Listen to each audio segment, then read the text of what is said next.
Lautan tidak hanya menjadi tempat bagi kehidupan alami, tetapi juga menjadi rumah bagi benda-benda buatan manusia yang sengaja ditenggelamkan.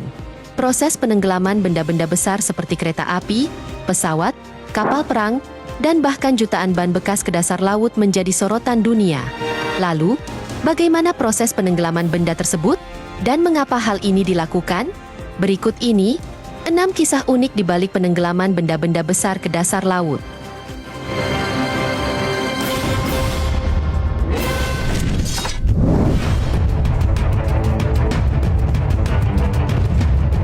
Yang pertama, ada proses penenggelaman gerbong kereta api yang dilakukan oleh Amerika Serikat.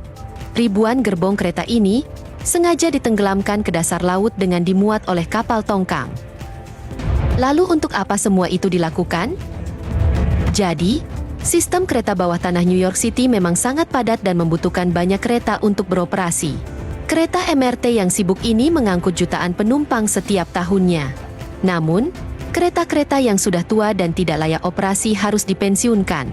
Namun, Metropolitan Transportation Authority atau MTA memiliki gagasan unik untuk menangani kereta-kereta tua tersebut, yaitu dengan menenggelamkannya ke laut.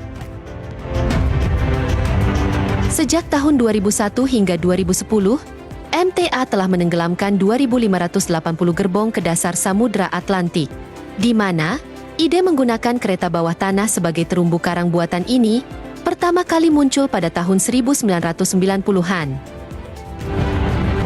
Kereta-kereta yang kokoh dan tahan lama diyakini dapat menjadi habitat bagi berbagai biota laut.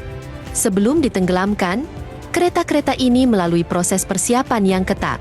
Beberapa komponen seperti kaca, kursi, papan tanda, roda, dan minyak dihilangkan untuk mencegah polusi di laut. Kereta yang sudah dibersihkan kemudian diangkut menggunakan tongkang ke lokasi penenggelaman, biasanya dalam kelompok berisi 30 gerbong sekaligus.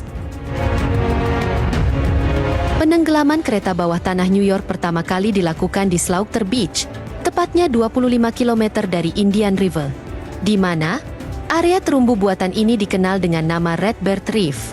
Setelah melihat potensi positif dari Redbird Reef, banyak negara bagian di Amerika Serikat mulai menerima gerbong kereta bawah tanah bekas untuk dijadikan terumbu buatan.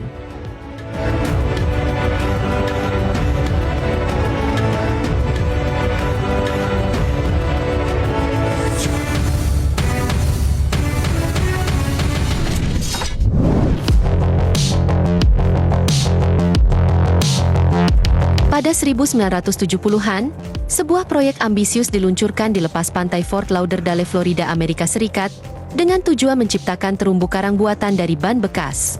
Proyek ini diprakarsai oleh nelayan setempat dan didukung oleh pemerintah serta beberapa perusahaan besar. Hingga akhirnya, lebih dari 2 juta ban bekas diikat dan ditenggelamkan di dasar laut untuk dijadikan habitat baru bagi kehidupan laut.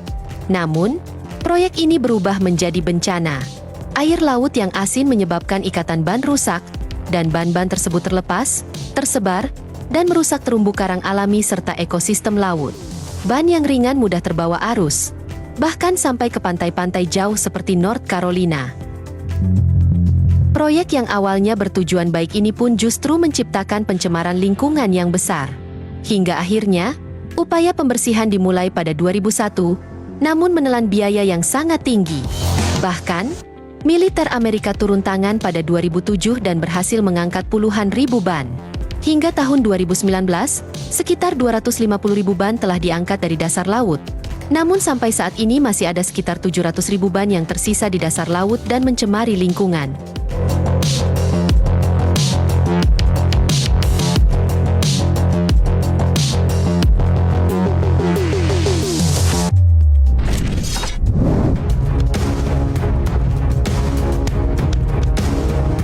Selanjutnya, ada proses penenggelaman berbagai peralatan militer ke dasar laut yang dilakukan oleh Yordania.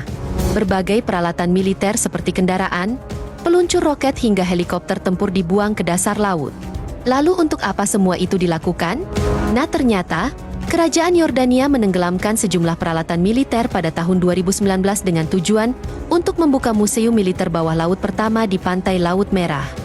Museum ini menampilkan 19 peralatan militer yang ditenggelamkan pada kedalaman hingga 28 meter. Di antara koleksinya, terdapat tank dengan berbagai ukuran, ambulan, kendaraan militer, kendaraan pengangkut personel, peluncur roket anti-pesawat, beragam senjata, hingga helikopter tempur. Museum bawah laut ini tidak hanya menjadi tempat untuk melihat benda-benda bersejarah, tetapi juga berfungsi sebagai habitat baru bagi berbagai biota laut. Seiring berjalannya waktu, museum ini diharapkan akan berkembang menjadi terumbu karang buatan yang indah dan mendukung keanekaragaman hayati bawah laut. Museum ini sendiri terletak di lepas pantai Aqaba, Yordania, dan menjadi destinasi menarik bagi para penyelam serta pecinta alam yang ingin menikmati keunikan gabungan antara sejarah militer dan keindahan alam bawah laut.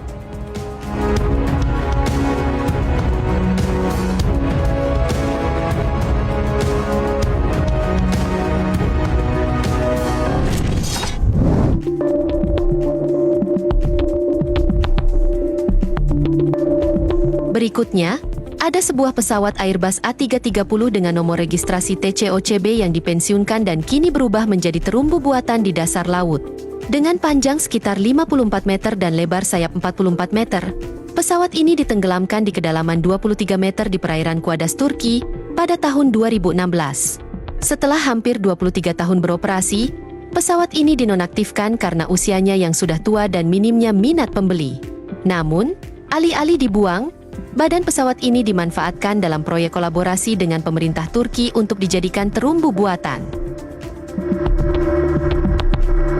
Sebelum ditenggelamkan, pesawat raksasa ini dibongkar menjadi beberapa bagian dan diangkut menggunakan truk ke kota resor tepi laut Kuadus. Menurut laporan, biaya yang dikeluarkan untuk memindahkan badan pesawat A330 mencapai sekitar 1,6 miliar rupiah.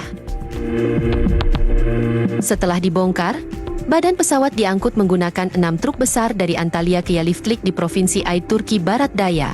Setelah dirakit ulang di pelabuhan, pesawat tersebut ditenggelamkan dengan metode khusus, yaitu memasang pelampung ke badan pesawat yang kemudian dikempeskan secara perlahan. Proses penenggelaman ini sendiri memakan waktu sekitar 4 jam. Dan kini, bangkai pesawat tersebut tidak hanya menjadi habitat bagi biota laut, tetapi juga menjadi destinasi wisata favorit, terutama bagi para penyelam.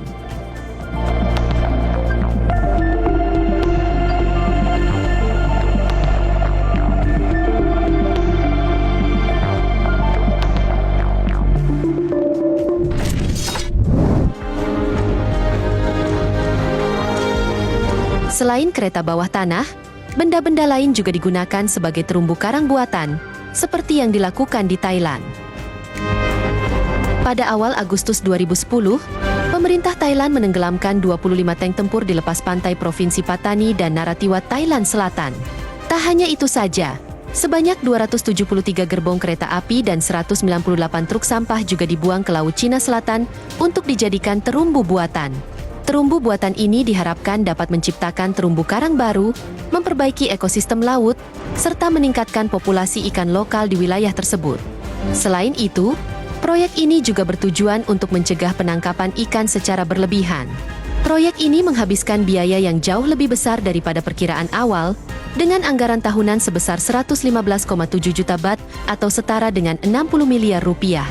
Bahkan, perusahaan kereta api Thailand turut berkontribusi dengan menyumbangkan rel kereta api dan kontainer bekas. Departemen Jalan Raya Thailand juga memberikan kontribusi berupa pipa dan pilar beton, yang semuanya ikut ditenggelamkan ke laut sebagai bagian dari terumbu buatan. Proyek ini dinilai sukses karena telah mendukung pertumbuhan biota laut yang beragam, mulai dari bunga karang, kerang, hingga tritip.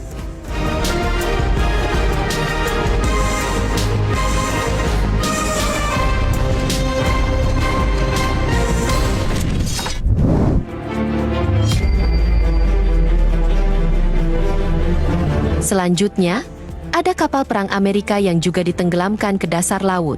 Kapal ini adalah kapal induk USS Oriskany dan kapal angkut USNS General Hood Vandenberg, yang dulunya merupakan bagian penting dari Angkatan Laut Amerika Serikat. USS Oriskany sendiri adalah kapal induk yang dibangun setelah Perang Dunia Kedua. Dengan panjang sekitar 270,6 meter dan lebar 39,3 meter, Oriskany sudah berlayar selama 25 tahun dan memiliki kecepatan jelajah hingga 33 knot. Namun pada tahun 1976, kapal induk ini dinonaktifkan dan disimpan selama bertahun-tahun. Hingga akhirnya, pada 17 Mei 2006, kapal ditenggelamkan sebagai terumbu buatan di lepas pantai Pensacola, Florida, dan dikenal sebagai Great Barrier Reef. Proses penenggelaman kapal ini terbilang sangat kompleks dan membutuhkan persiapan matang. Kapal ini dibersihkan dari bahan-bahan berbahaya sebelum ditenggelamkan menggunakan bahan peledak.